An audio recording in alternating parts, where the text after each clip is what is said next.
प्रधानमंत्री नरेंद्र मोदी ने राज्यसभा में राष्ट्रपति के अभिभाषण पर धन्यवाद प्रस्ताव का जवाब दिया। उच्च सदन में अभिभाषण पर चर्चा शुक्रवार को पूरी हो गई थी, जिसमें किसान आंदोलन को लेकर चर्चा हुई थी। दिल्ली की सीमाओं पर जमे आंदोलनकारी किसानों को लेकर लोकसभा का माहौल खासा गर्म रहा, जिसकी वजह से निचले सदन में कोई चर्चा नहीं हो पाई। पीएम ने कहा कि सदन में किसान आंदोलन की भरपूर चर्चा हुई, लेकिन किसानों का आंदोलन किस बात को लेकर हो रहा है उस पर चुप्पी रही। जो मूलभूत बात है, अच्छा होता कि उस पर चर्चा होती। हमारे कृषि मंत्री ने जो सवाल पूछे हैं उनके जवाब तो नहीं मिलेंगे।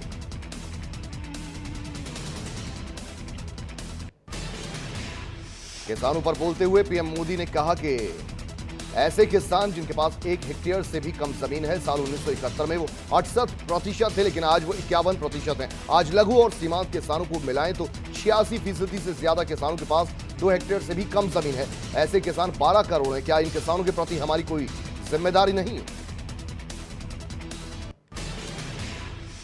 कोरोना पर बोलते हुए पीएम मोदी ने कहा कि हमारे यहां कोरोना को लेकर डराने की कोशिश हुई। कई विशेषज्ञों ने अपनी समझ के हिसाब से बताया, लेकिन आज दुनिया इस बात पर गर्व कर रही है कि भारत ने कोरोना से लड़ाई में महत्वपूर्ण भूमिका अदा की। ये लड़ाई जीतने का यश किसी सरकार को नहीं, भारत को जाता है। उन्होंने कहा कि विरोध करने के लिए कितने मुद्दे हैं, लेकिन ऐसा नहीं करना चाहिए कि देश का मनोबल टूटे। सदन में बोलते हुए पीएम मोदी ने कहा कि याद कीजिए, यहां इसी सदन का भाषण मैं 2-3 साल पहले का सुना रहा था। मोबाइल कहां है, लोग डिजिटल ट्रांजैक्शन कैसे करेंगे, लेकिन आज हर महीने यूपीआई से 4 लाख करोड़ से ज्यादा का ट्रांजैक्शन हो रहा है। जल, नभ और अंतरिक्ष, भारत हर क्षेत्र में अपनी क्षमता के साथ खड़ा है। सर्जिकल स्ट्राइक हो, एयर स्ट्राइक हो, दुनिया ने भारत का पराक्रम भी देखा है। विपक्ष पर निशाना साधते हुए पीएम ने कहा कि यहां पर लोकतंत्र को लेकर बहुत उपदेश दिए गए हैं। पीएम ने कहा कि भारत का लोकतंत्र ऐसा नहीं कि जिसकी खाल हम उधेड़ सकते हैं। मैं डेरेक ओब्रायन जी की बात सुन रहा था, जिसमें वो बढ़िया शब्दों का प्रयोग कर रहे थे। कांग्रेस के प्रताप सिंह बाजवा की तरह बोल रहे थे। मुझे लग रहा था कि थोड़ी देर में वो 84 तक पहुंच जाएंगे। खैर, ऐसा नहीं हुआ। कांग्रेस देश को बहुत निराश करती रही है, एक बार फिर किया है। प्रधानमंत्री नरेंद्र मोदी ने पश्चिम बंगाल के हल्दिया करीब 5000 करोड़ की यहां परियोजनाओं का शुभारंभ किया। पीएम ने कहा कि बंगाल में आप दीदी से अपने अधिकार की बात पूछेंगे तो वो नाराज हो जाती हैं। यहां तक कि भारत माता की जय के नारे लगाना भी उन्हें नागवार गुजरता है। मुख्यमंत्री योगी आदित्यनाथ गाजीपुर पहुंचे, जहां उन्होंने निर्माणाधीन पूर्वांचल एक्सप्रेस वे का निरीक्षण किया। सीएम ने करीब आधे घंटे रुकने के बाद अधिकारियों के साथ समीक्षा बैठक की, एक्सप्रेस वे की जानकारी ली। सीएम योगी ने कहा कि पूरे प्रदेश का तेजी से विकास हो रहा है। सीएम योगी ने यह भी कहा कि सरकार की कोशिश है कि यूपी भारत का महत्वपूर्ण राज्य बने, इसलिए माफियाओं को लेकर सरकार सख्त है और आने वाले वक्त में नए यूपी में माफियाओं की कोई जगह नहीं होगी। जो लोग पूर्वांचल के विकास कार्यों में बाधा बन रहे हैं, ऐसे माफियाओं की संस्कृति को पूरी तरह से बर्बाद किया जाएगा। पूर्वांचल एक्सप्रेस वे 6 लेन एक्सप्रेस वे है। ये गाजीपुर शहर को 9 जिलों से होकर लखनऊ से जोड़ेगा। इस उत्तर प्रदेश एक्सप्रेस वे औद्योगिक विकास प्राधिकरण द्वारा 22 करोड़ 494 की लागत से 22,000 करोड़ और लगभग 340 किलोमीटर ये लंबा होगा। चमोली में ग्लेशियर टूटने के बाद आईटीबीपी और एसडीआरएफ के जवान बेहद कठिन रेस्क्यू ऑपरेशन को अंजाम दे रहे हैं। इस दौरान जवान अपनी जान को जोखिम में डालकर लोगों की जानें बचा रहे हैं। उत्तराखंड के चमोली में ग्लेशियर टूटने के घटना में मृत आत्माओं की शांति के लिए दशाश्वमेध घाट पर विशेष गंगा पूजन करने के साथ मां गंगा से अपना रौद्र रूप शांत रखने की प्रार्थना की गई। संकल्प के बाद 2 मिनट का मौन रखकर आपदा में मृत लोगों को श्रद्धांजलि दी गई। उत्तराखंड के चमोली इलाके में ग्लेशियर फटने के बाद यूपी के बदायूं में भी हाई अलर्ट जारी किया गया। बदायूं की 3 तहसीलों में प्रशासन की टीमें गांव में जाकर लोगों को अलर्ट कर रही हैं। दरअसल बदायूं की 3 तहसीलें बाढ़ जोन में आती हैं, जो गंगा से सटे हुए इलाके हैं। इसलिए गांव के लोगों को सुरक्षित स्थानों पर चले जाने की अपील भी की गई है।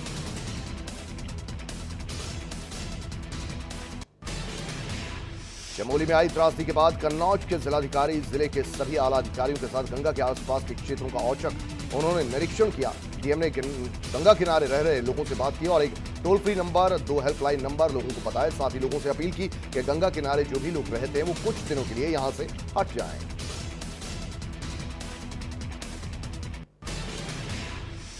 चमोली में ग्लेशियर टूटने के बाद प्रशासन ने हरिद्वार में गंगा नदी के किनारे कुंभ मेले के सभी कार्यों को बंद कर दिया है। साथ ही मजदूरों और मशीनों को बाहर निकालकर गंगा किनारे बसे लोगों को वहां से जगह खाली करवाई जा रही है। वहीं हरिद्वार जिलाधिकारी ने भी जिला मुख्यालय पर आपात बैठक बुलाई है।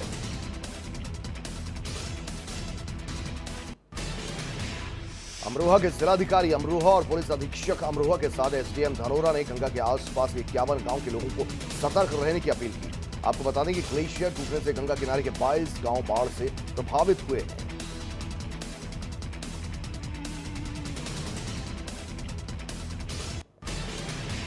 उत्तराखंड के चमोली में ग्लेशियर टूटने के बाद यूपी में हाई अलर्ट घोषित कर दिया गया। गंगा किनारे आने वाले जिलों के डीएम एसपी को अलर्ट रहने को कहा गया है। गंगा नगरी, ब्रिज घाट और गढ़मुक्तेश्वर में पुलिस प्रशासन को मुस्तैद कर दिया गया है और संबंधित चौकियों को अलर्ट कर गंगा से सटे गांव में मुनादी करवाई गई।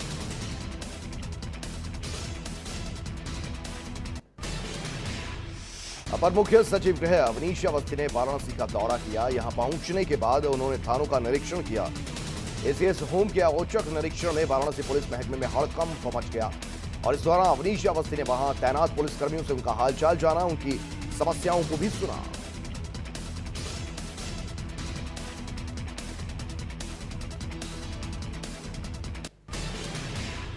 समाजवादी पार्टी के राष्ट्रीय अध्यक्ष अखिलेश यादव ने 13 फरवरी राष्ट्रीय महिला दिवस पर प्रदेश भर में होने वाले कार्यक्रम के बारे में बताया।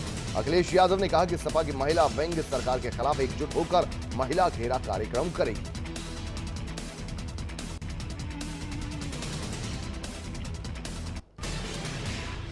अंबाला में डीआईजी अशोक कुमार के खिलाफ कई आपराधिक धाराओं में एफआईआर दर्ज हुई। अशोक कुमार की गृह मंत्री अनिल विज के भाई के साथ एक समारोह में तीखी तकरार हो गई थी, जिसके बाद उन पर आईपीसी की धारा 323, 294 और 506 के तहत एफआईआर दर्ज की गई थी। अभी अशोक कुमार अंबाला में एसपी विजिलेंस के पद पर तैनात हैं।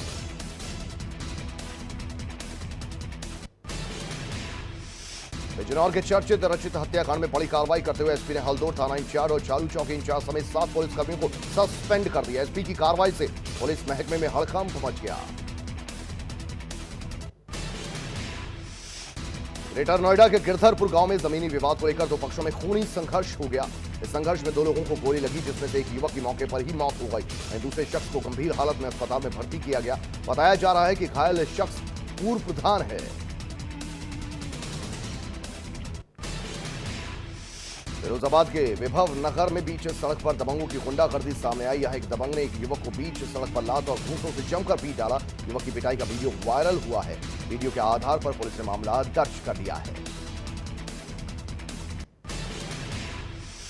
बदायूं के स्वास्थ्य विभाग में आउटसोर्सिंग के जरिए भर्ती कराने वाली कंपनी, इस कंपनी द्वारा नियुक्त हुए कर्मचारियों ने भर्ती कराने वाली कंपनी अपनी परिधि पर गंभीर आरोप लगाए। पीड़ितों का आरोप है कि कंपनी के अधिकारियों ने सुविधा शुल्क लेकर उन्हें नौकरी पर लगाया और उन्होंने काफी समय अपनी सेवाएं स्वास्थ्य विभाग में अलग अलग पदों पर दी, लेकिन बाद में कंपनी ने उनके वेतन का भुगतान नहीं किया। बिना भुगतान किए ही आउटसोर्सिंग कंपनी गायब हो गई।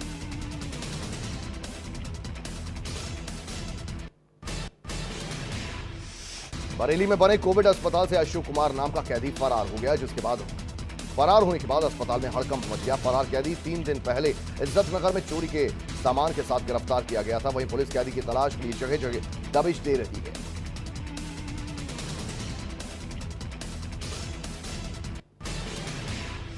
बागपत के गायत्रीपुरम मोहल्ले की मुन्ना गली में रहने वाले एक शख्स ने अपनी गर्भवती पत्नी और 3 साल की मासूम बेटी की हत्या कर दी और हत्या के बाद सरेंडर करने के लिए आरोपी खुद ही थाने पहुंच गया और अपना जुर्म भी कबूल लिया। पुलिस ने शवों को पोस्टमार्टम के लिए भेजा है। पूरे मामले की जांच में फिलहाल जुटी है पुलिस।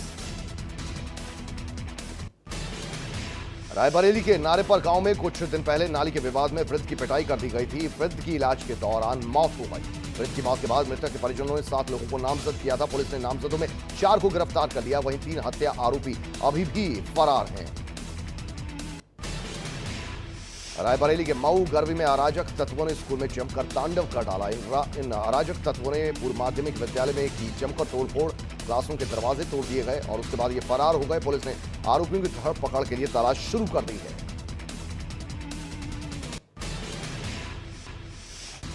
बांदा के पवैया गांव में 10 साल के मासूम की गला दबाकर निर्मम हत्या करने का मामला सामने आया। मासूम का शव खून से लथपथ अवस्था में खेत से बरामद हुआ। सूचना मिलने के बाद मौके पर पहुंची पुलिस ने दुष्कर्म के बाद हत्या की आशंका जताई है।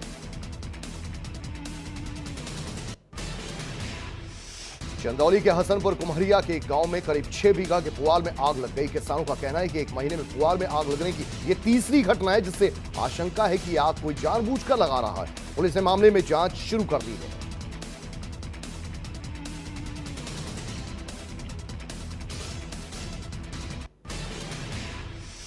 आजमगढ़ के करैती पुलिया के पास पुलिस और शातिर कॉन्ट्रैक्ट किलर के बीच मुठभेड़ हो गई और इस मुठभेड़ में पुलिस ने गोली लगने से 25,000 का शातिर लुटेरा विवेक उर्फ मिंटू घायल हो गया, पकड़ा गया।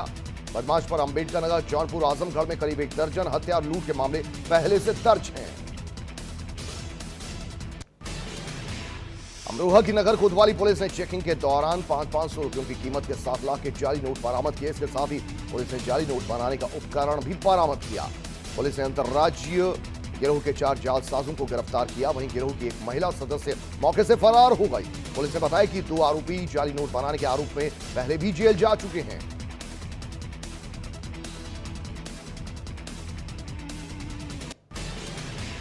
फिरोजाबाद के नई बस्ती में पति पत्नी के आपसी विवाद में फायरिंग हो गई। फायरिंग के दौरान गोली लगने से पति की मौत हो गई, तो वहीं महिला गंभीर रूप से घायल हो गई। मौके पर पहुंची पुलिस ने दोनों को अस्पताल पहुंचाया।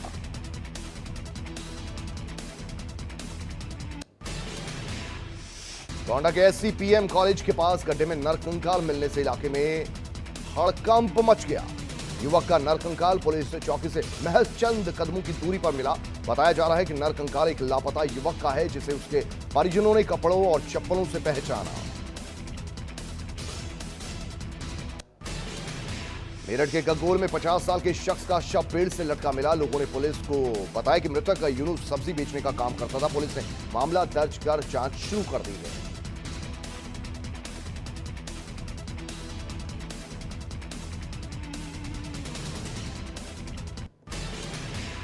कन्नौज के छपरा मऊ में चोरी करते हुए चोरों का एक लाइव वीडियो वायरल हो गया। चोरी कोतवाली से महज 500 मीटर की दूरी पर हुई। 3 लोगों ने एक साथ 7 अलग-अलग दुकानों में शटर काटकर चोरी की घटना को अंजाम दिया। इस वारदात के बाद से व्यापारी में पुलिस के लिए अच्छा खासा रोष भी है।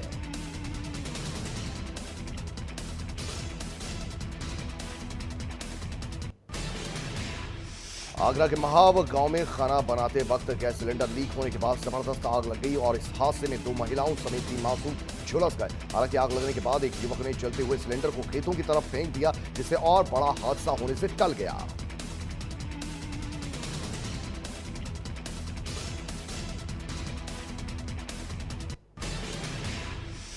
बागपत में घने कोहरे का कहर देखने को मिला। ईस्टर्न पेरिफेरल एक्सप्रेस वे पर घने कोहरे के चलते भीषण सड़क हादसा हो गया। कोहरे की वजह से 30 गाड़ियां आपस में टकरा गई। हादसे में कई लोग घायल हुए। वहीं घायलों को इलाज के लिए जिला अस्पताल पहुंचाना पड़ा।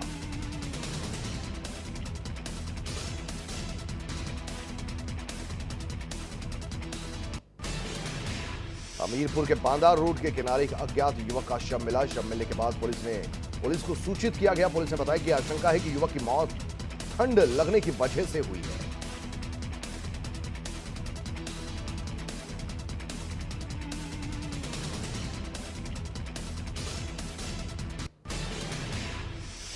रायबरेली के रेलवे स्टेशन के पास एक युवक संदिग्ध हालत में झुलस गया। बताया जा रहा है कि जिस दौरान आग में युवक झुलसा वो घर के अंदर था। पड़ोसियों की सूचना पर उसे इलाज के लिए अस्पताल ले जाया गया, जहां उसकी हालत गंभीर बताई जा रही है।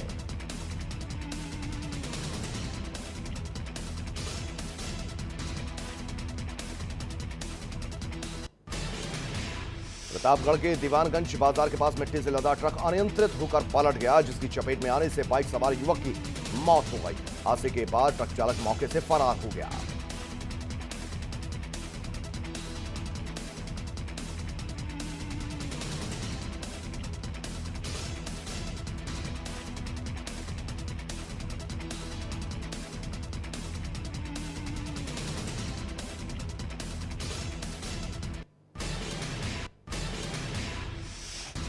मथुरा के राया रोड पर एक बड़ा हादसा होते होते टल गया। यहां डस्ट से भरा हुआ एक तेज रफ्तार ट्रेलर रेलवे की गाटर रेलिंग का तोड़ते हुए रेलवे ट्रैक के पास जा पहुंचा, जिससे बड़ा हादसा होने से टल गया। आशंका है कि सूरज रेलवे फाटक के समीप स्पीड ब्रेकर की वजह से यह हादसा हुआ।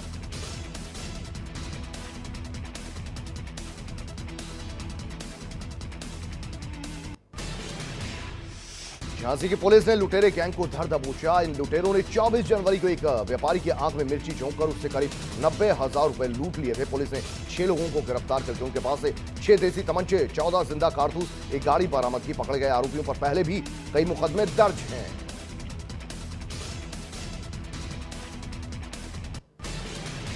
देवरिया पुलिस ने अवैध शराब के खिलाफ चलाए जा रहे अभियान में बड़ी सफलता हासिल की। चेकिंग के दौरान पुलिस ने ट्रक में छिपाकर ले जाई जा रही अंग्रेजी शराब की 530 पेटियां जब्त की, जिनकी कीमत 38 लाख रुपए बताई जा रही है। पुलिस ने शराब के साथ 2 लोगों को गिरफ्तार भी किया है।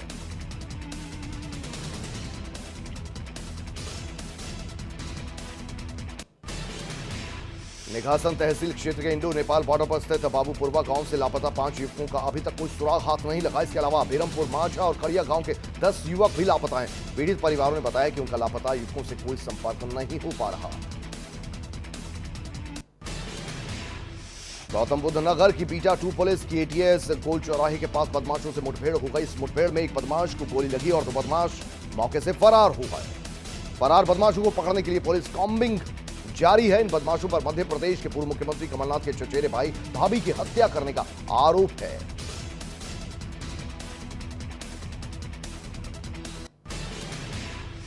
बांदा के गांधीनगर मोहल्ले में एक युवक ने अज्ञात कारणों से आत्महत्या कर ली। युवक का शव पंखे से लटका मिला। सूचना के बाद पहुंची पुलिस घटना की जांच में जुटी हुई है। बरेली के बाहेड़ी में दिल दहला देने वाली वारदात सामने आई, जहां युवक की उसकी बहन की शादी से कुछ दिन पहले हत्या कर दी गई। बाहेड़ी के पड़ोरा का रहने वाला 18 वर्षीय अभिषेक गुड़गांव में एक कैंटीन में काम किया करता था।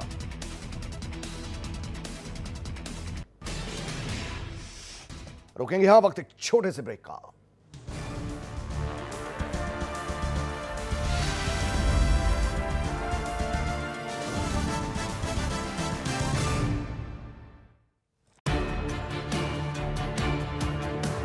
The Navy gives me ability. The Navy gives me action. The Navy gives me authority. The Navy gives you more. Indian Navy, an ocean of opportunities.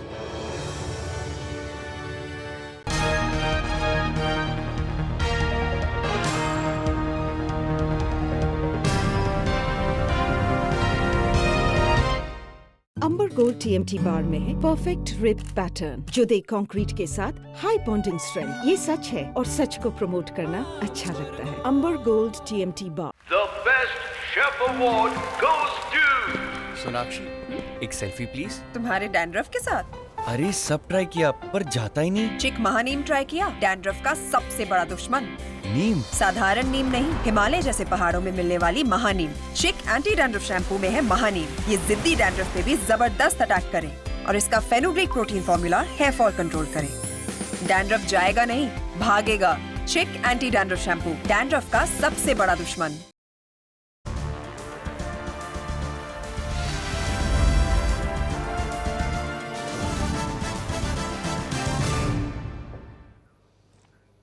चलिए एक बार फिर से रुक करते हैं नॉन स्टॉप 100 का।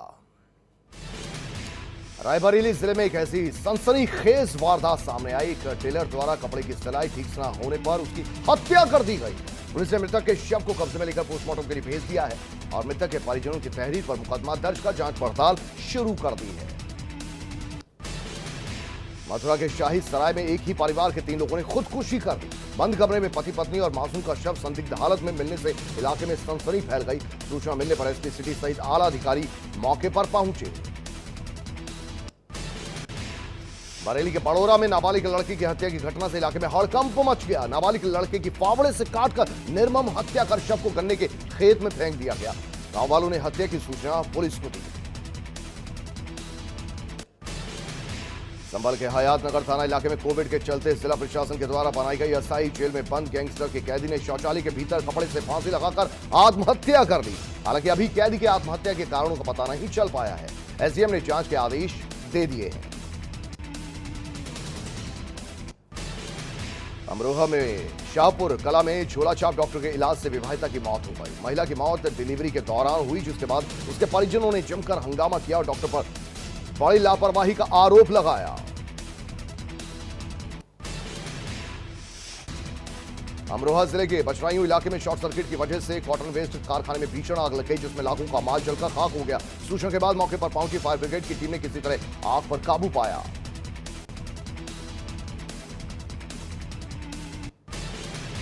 कौशाम्बी के रसूलपुर टप्पा गांव में करंट की चपेट में आने से एक किशोर की दर्दनाक मौत हो गई। दरअसल मृतक सुजीत छत पर अटकी बॉल को निकालने के लिए छत पर गया था। इस दौरान ऊपर से गुजर रहे हाईटेंशन तार की चपेट में आ गया और बुरी तरह से झुलस गया, जिससे उसकी मौके पर ही मौत हो गई।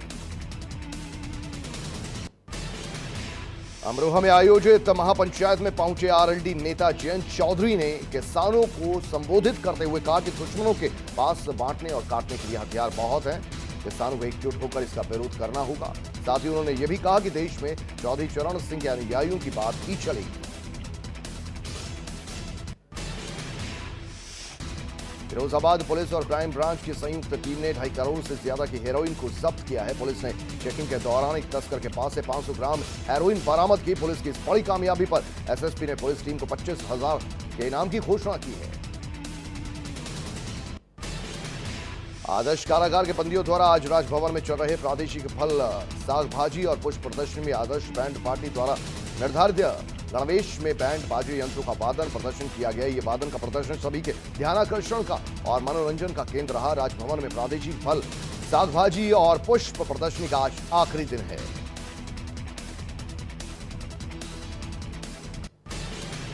छत्तीसगढ़ के मुख्यमंत्री भूपेश बघेल ने केंद्र की मोदी सरकार पर जमकर निशाना साधा। उन्होंने कहा कि जिस तरह से पेट्रोल डीजल के दाम बढ़ रहे हैं, महंगाई लगातार बढ़ती जा रही है, आलम यह है कि आम जनता परेशान है। डीजल पेट्रोल के दाम केंद्र सरकार को कम करने चाहिए।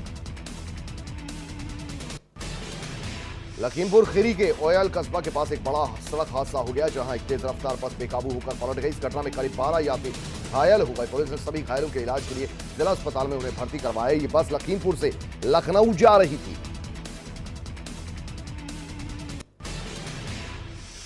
लखनऊ के टिकैतगंज में पेशकार की पत्नी ने खुद को गोली मार दी। हालांकि महिला का खुद को गोली मारने के कारणों का भी पता नहीं चल पाया। पुलिस ने मामला दर्ज कर जांच शुरू कर दी है।